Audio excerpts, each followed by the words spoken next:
앞뒤 좌우로 한번 인사하시죠. 오늘도 행복한 주일 되십시오.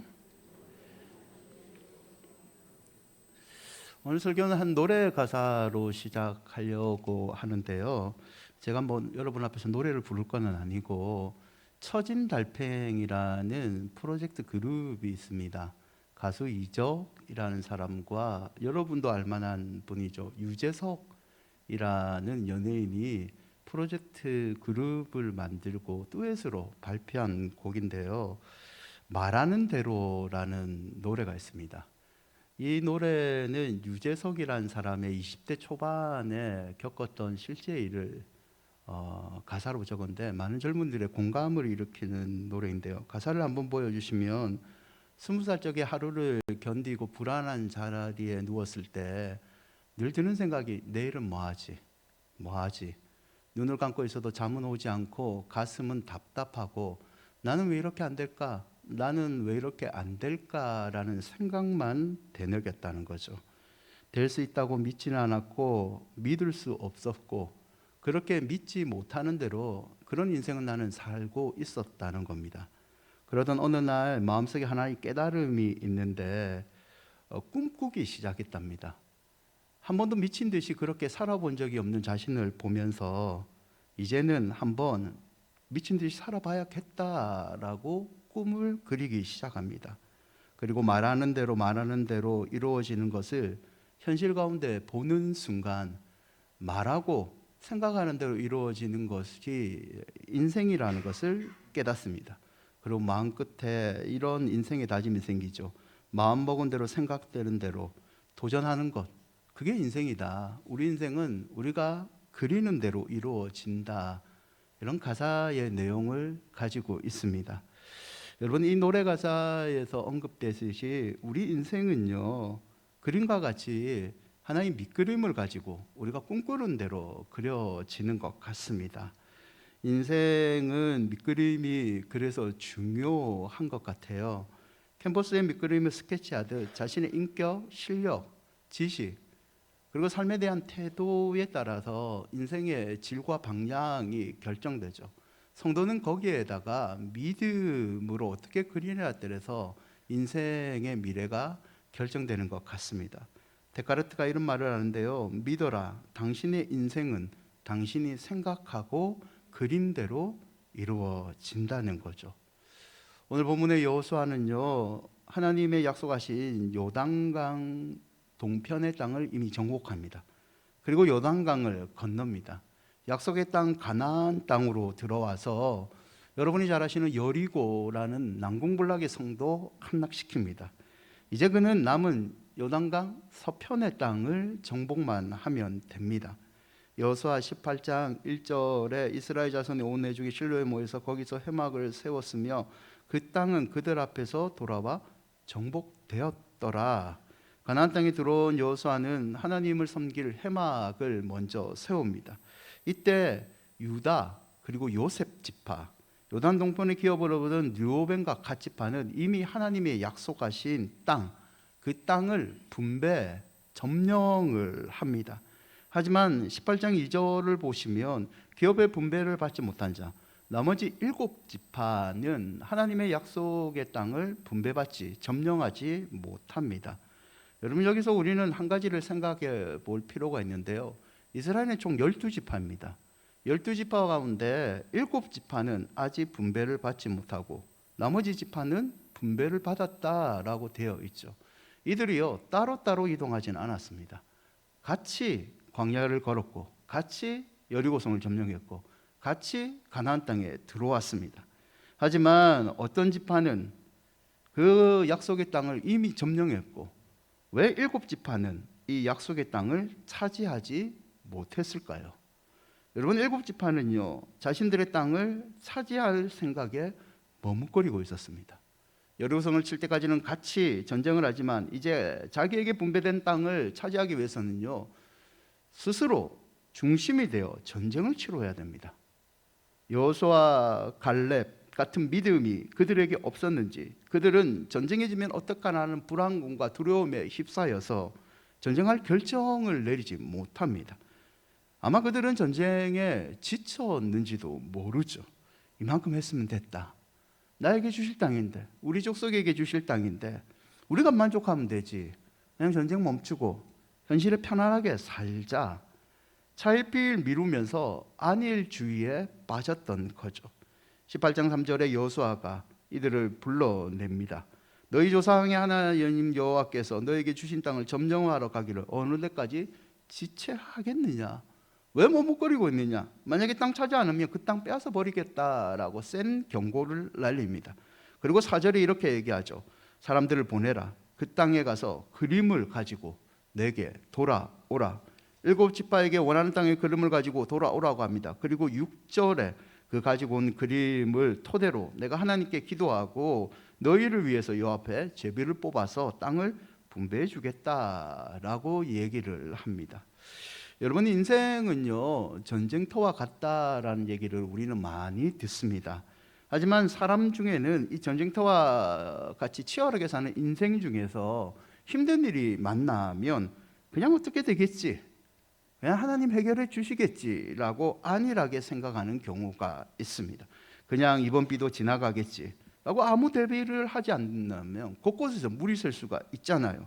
인생은요 절대 저절로 되지 않습니다. 결단이 필요하잖아요. 여러분, 믿음도 마찬가지입니다. 하나님의 은혜를 누리기 원하십니까? 그러면 하나님 앞에서 은혜를 누리기 위한 결단이 성도에게 필요한 거죠. 신명기 1장 21절인데요 함께 읽어볼까요? 너희의 하나님 여호와께서 이 땅을 너희 앞에 두셨은즉 너희 조상의 하나님 여호와께서 너희에게 이르신 대로 올라가서 차지하라. 두려워하지 말라. 주저하지 말라. 차지하라. 두려워하지 말라. 주저하지 말라. 그 옛날 누랭이 나인 갈렙이 하나님 이 산지를 내게 주십시오라고 결단하고 차지하고 두려워하지 않고 헤브론 산지를 도전했듯이 우리가 하나님께 은혜를 누리기 위해서는 이런 믿음의 결단이 필요하다는 거죠. 여러분, 혹시 요즘 신앙생활이 잘 안 되고 있습니까? 신앙생활이 잘 안 되는 실패의 원인이 우리가 너무 쉽게 포기하는 데 있지는 않습니까? 내가 이만큼 믿음 생활했으면 됐지. 내가 뭘 선교를 하느냐? 내가 뭘 전도를 하느냐? 이제 그냥 편하게 살면 되지 않겠나라는 생각에 있지는 않습니까? 여러분, 팔레토에 20대 80이라는 법칙이 있습니다. 여러분 뭐 아시는 분도 많을 텐데요. 상위 20% 사람들이 전체 부의 80%를 가지고 있다는 이론이죠. 상위 20%의 고객이 매출의 80%를 창출한다는 겁니다. 여러분, 교회도 공동체이잖아요.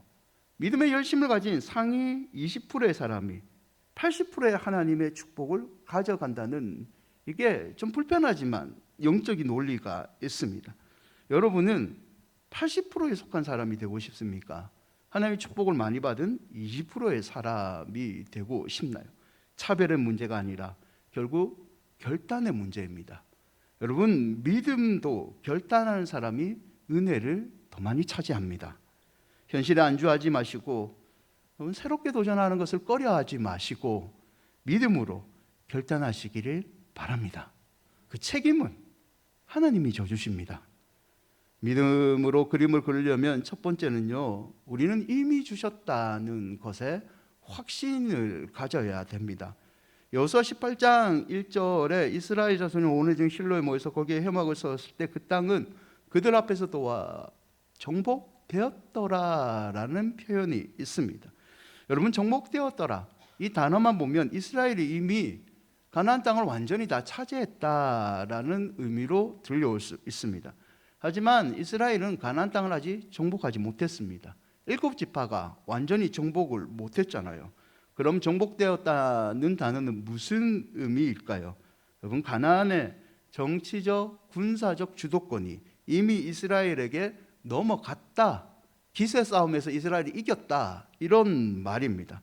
좋은 예가 여리고 사건인데요, 여리고를 이스라엘 백성들이 점령하려고 할 때 정탐꾼 2명을 먼저 여리고에 보냅니다. 그 정탐꾼들이 기생 라합의 집에 들리게 되는데 정탐꾼들을 맞이한 기생 라합이 이 이스라엘의 정탐꾼들에게 다음과 같은 말을 남깁니다. 여호수아 2장 9절인데요. 말하되 여호와께서 이 땅을 이스라엘 너희에게 주신 것을 내가 안다. 우리가 너희를 심히 두려워하고 이 땅 주민들이 다 너희 앞에서 간담이 농나니. 아직 여리고성을 치지도 않았는데 그 땅의 사람들이 이미 이스라엘에게 기세가 삐꼈다는 거죠. 고로 이스라엘은요, 가나안 땅을 이긴 전쟁을 하고 있는 겁니다. 여리고성을 이스라엘이 여러분 어떻게 점령을 했습니까?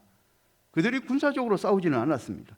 이긴 전쟁, 여리고성을 순종하는 마음으로 믿음으로 걸어서 돌기만 했는데 여리고성이 무너졌던 거죠. 게다가 하나님의 임재가 있는 회막이 실로에 세워졌다라고 18장 1절은 기록하고 있죠. 여러분, 회막이라는 것은요, 하나님 너희와 함께 하겠다, 하나님 적들을 물리치고 승리를 주겠다는 하나의 상징입니다. 여러분, 미래는요 누구나 예측할 수 없습니다. 미래를 예측할 수 있는 사람이 누가 있습니까? 미래는요 두렵습니다. 저도 두렵고 여러분도 두렵잖아요. 하지만 그 두려운 미래 앞에서 자포자기하는 사람이 있습니다. 여러분, 성도는요 이런 사람이 아닙니다. 성도는 자포자기하는 것이 아니라 두렵지만 믿음으로 걷는 사람이죠. 왜냐하면 성도에게는 앞서 행하시는 하나님이 계시기 때문입니다. 신명기 1장 30절인데요. 함께 읽어볼까요? 너희보다 먼저 가시는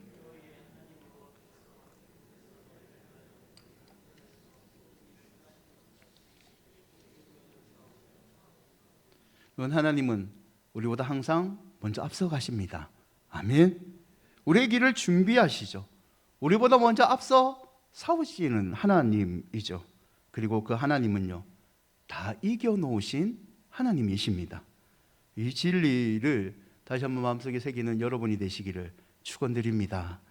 두 번째는요, 우리는 믿음의 그림을 그리기 위해서 게으름을 이겨야 됩니다. 18장 3절에 여호수아가 땅을 점령하지 않는 7지파에게 어느 때까지 지체하겠느냐라고 질책을 하죠. 하나님이 일찍이 땅을 주시겠다고 아브라함에게 약속하셨고 가나안에 들어오는 유다 지파를 비롯한 몇몇 지파들은 벌써 그 땅을 기업으로 차지를 합니다. 반면 7지파는 하나님을 믿지 못했는지 그 섭리와 계획보다 자기의 계획과 경험을 더 크게 여기고 지체하기 시작했습니다. 여러분, 하나님이 이스라엘 백성에게 아브라함 때부터 약속하신 가나안 땅을 주시는 것처럼 좋으신 우리의 하나님은 우리에게도 이미 좋은 것들을 허락해 주셨습니다. 아멘. 여러분의 미래가 하나님의 좋은 것들로 더 찬란하기를 축원드립니다. 여러분, 이 진리를 믿는다면, 하나님께서 내게 복을 주신다는 것을 믿는다면 성도는 어떤 상황에서도 적극적으로 도우시는 하나님을 믿어야 됩니다. 여러분, 히말라야 산속에 가면 야맹조라는 새가 있대요. 이 새는 낮이면 즐기다가 밤이 되면 자기 둥지가 없어서 남의 집에 가서 맨날 신세를 진답니다. 밤새도록 다른 새가 자기 집에 이 야맹조가 오니까 귀찮잖아요. 구박을 합니다. 네 집에 가서 자라. 야맹조는 서러운 눈물을 흘리면서 내일이면 내 집을 꼭 지으리라 밤새도록 구슬프게 노래를 한답니다. 하지만 아침이 되면요, 야맹조는 집을 짓지 않습니다. 또 띵각띵각 놀다가 저녁 되면 또 서러운 눈물을 흘리며 내일이면 집을 지으리라. 평생 자기 일생 다가도록 집을 짓지 못하고 계속 남의 둥지 신세를 지면서 슬프게 노래만 한답니다. 여러분, 사단은 우리에게 이런 말을 합니다. 다음에 해라. 다음에 믿음 결단해라. 내일 하면 되지. 우리는 무기력하게 유혹합니다. 그리고 우리도 이렇게 얘기하죠. 오늘 은혜 못 받으면 은혜 받는 사람 옆에 있으면 되지. 그냥 딸려가면 돼. 여러분, 그러나 내일은 나의 날이 아닐 수 있습니다. 바로 지금 해야 되는 일이 있는 거죠. 잠언 20장 4절에 게으른 자는 가을에 밭갈지 아니하나니 그러므로 거둘 때에는 구걸하지도 라도 얻지 못하리라. 만사에 때가 있듯이 은혜에도 때가 있는데 게으른 자는 그 은혜의 기회마저 놓친다는 거죠. 여러분, 하나님이 기회를 주셔도 내일 하지. 내 직장이 안정되면 그때 교회 충성하지. 빚이나 갚고 11조는 내일 하지. 계속 미루다가 여러분 아무것도 못하는 사람이 혹시 되어 있지는 않습니까? 깨달음이 왔을 때 믿음의 그림을 그리시고 적극적으로 행동하시기를 바랍니다. 그럼 혹시 여러분 마음 가운데 주님께서 도와주시면 내가 할 수 있다는 겨자씨만한 믿음이 생겼습니까? 그러면 산을 옮기기라도 발부둥이라도 쳐보시기 바랍니다. 산은요, 우리가 옮기는 것 아닙니다. 인생의 산은 하나님이 옮겨주십니다. 우리는 게으른 자의 하나님이 아닌 적극적인 사람의 하나님을 믿는 믿음을 가져야 되는 거죠. 셋째는요, 믿음의 그림은 구체적으로 그려야 합니다. 하나님은 기업을 주실 때 먼저 약속을 주시고 약속의 땅 가나안으로 들어가라고 합니다. 하지만 이스라엘이 약속의 땅에 들어갔을 때 즉시 그들에게 이건 네 땅이야 마음대로 이제 살아라고 주지는 않습니다. 그곳에서 땅을 잘 관리할 수 있는 힘을 기르고 사정을 밟아 알라고 명령하십니다. 여호수아도 똑같은데요, 7지파에게 지체하지 말고 빨리 땅을 차지하라 라고 독려하면서 18장 4절에 이런 말을 합니다. 각 지파에 세 사람을 선정하라. 일어나서 땅을 두루다리며 그들의 기업에 따라 그 땅을 그려가지고 내게로 돌아오라. 눈으로 직접 보고 현장을 발로 뛰고 규모로 조사하고 지도를 그려와라.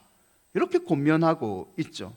자신이 차지할 땅을 하나님이 이 땅을 내게 주시는구나, 하나님에 대한 기대감, 정복에 대한 적극적인 동기를 다시 불켜 일으키는 권면입니다. 여러분이 일이 잘 안 되고 내게 주신 하나님의 비전이 더디 올 때 포기하지 말아야 됩니다. 하나님을 향해 다시 믿음의 그림을 가졌다면 하나님께서 내게 주신 비전을 향해서 움직여야 되는 거죠. 어떤 행동도 다시 하는 겁니다. 밟아야 되고 믿음의 걸음을 밟음으로써 약속대로 이루실 선하신 하나님을 바라보고 특히 구체적으로 기도를 해야 됩니다. 이번에 단기 선교를 갑니다. 일본 팀에게 단기 선교 숙제를 내줬습니다. 단기 선교 기간 동안 일주일 정도인데요, 기도할 기도 제목 100가지를 적어와라. 100개입니다. 100개. 10년 동안 이루어질 100가지를 적어오면 하나님께서 그대로 이루어지시다는 믿음과 그대로 행동하라는 권면이죠. 실제로 제가 이 기도 제목을 줬던 이유는 제가 교육전도사 때 인생에 방황하는 친구가 죽을 병에 걸렸다가 살아난 친구가 있습니다. 그 아이가 내게 다시 왔을 때 이제 남은 인생을 내가 어떻게 살았으면 좋겠습니까? 라고 했을 때 제가 깡패와 같은 아이들과 친구 관계를 끊어라. 끊을 수 있답니다. 어떻게 끊느냐? 주먹으로 여기 100대 맞으면 된대요. 그렇게 해서 거기서 끊어서 놓았습니다. 그 다음에 어떻게 해야 됩니까? 100대 맞았으니까 100가지 기도 제목을 적어봐라. 10년 동안 적어왔습니다. 10년 뒤에 이 아이가 저를 찾아왔습니다.